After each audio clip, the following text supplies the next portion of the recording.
Hi there! Now that you're familiar with ChatGPT, are you looking to gain further knowledge and understanding?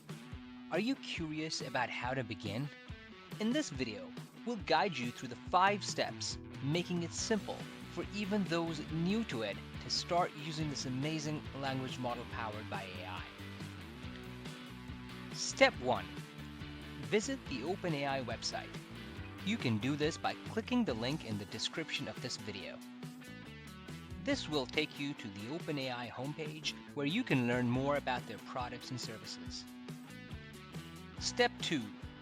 Once you're on the OpenAI homepage, navigate to the ChatGPT page. On this page, you'll find a brief overview of what ChatGPT is and what it can do.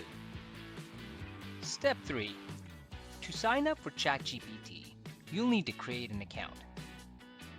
To do this, click the Sign Up button on the ChatGPT page to enter your email address and create a password. Step 4.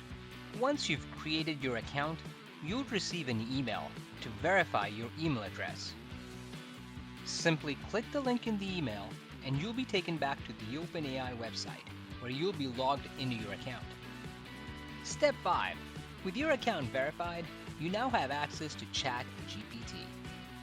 You can use this incredible AI-powered language model for a variety of applications, including generating text, answering questions, and much more. And that's it! You now know how to sign up for ChatGPT. We hope you found this tutorial helpful, and we can't wait to see what you'll create with this amazing technology. If you found this helpful, please like and subscribe to our channel for more great tutorials and insights on the latest advancements in AI and other technology.